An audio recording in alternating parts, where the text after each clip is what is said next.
Greetings and everyone out there! Story time for today! It's a bright day! A bike ride with my friend Jack from my place dito sa Manggahan, Pasig. Diretso kami sa Bridgetown. But since it's closed today, we just go straight to Eastwood. Isang round lang. Then, dumiretso na kami dito sa Riverbanks. Since close ang jog lane or yung bike lane ng Marikina River Park, kinailangan naming lumabas dito papunta dun sa highway.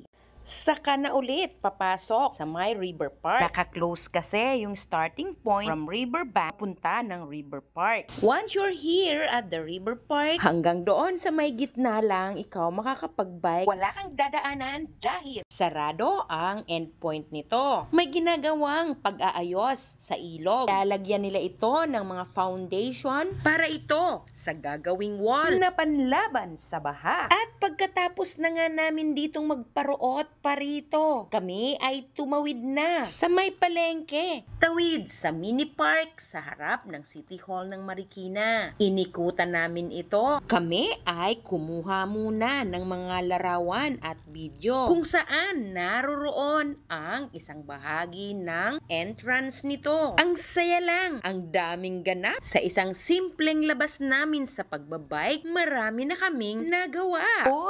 Hindi pa tapos yan. Kumain pa kami sa karinderya dito sa tapat ng mga flower shops. Thank God, nabusog na kami. Binaybay na nga namin ang Hill Fernando Avenue at saka na kami dito tumawid sa may De La Paz footbridge. May paghabol pa ng pagkuha ng picture sa ibabaw nito. Let's go next time! Hello! Yes, tama. Ang narinig nyo, nag-aaya ko next time. Tara, bike tayo. Kung ikaw ay kaibigan ko na malapit lang dito sa may place ko, like if you're from Marikina or from Pasig, pwede tayong mag-bike. Mag-schedule lang tayo para magkasabay tayo. Hindi naman yung bike na sobrang pang professional. Ano lang tayo, dito lang. Banding-banding lang na bike. Or, magdala tayo ng badminton set. Pwede tayong mag-badminton kung saan tayo pupunta sa pagbabike. So, I hope makasama ka namin mag-bike or mag-badminton or kahit mag-jogging lang tayo. Yes, tara na. At saka kailangan lagi lang tayong masaya. Ayan, masayang mag-bike. Katulad ngayon, kailangan kong mag-push para mag-exercise. Medyo iba na yung pakiramdam ko ngayon. Kailangan ko mag-practice kasi may akyat kami ng major hike sa November 26, 27. Kailangan ko mag-practice. Kaya tara na, samahan nyo ako mag-bike or mag-exercise or anything.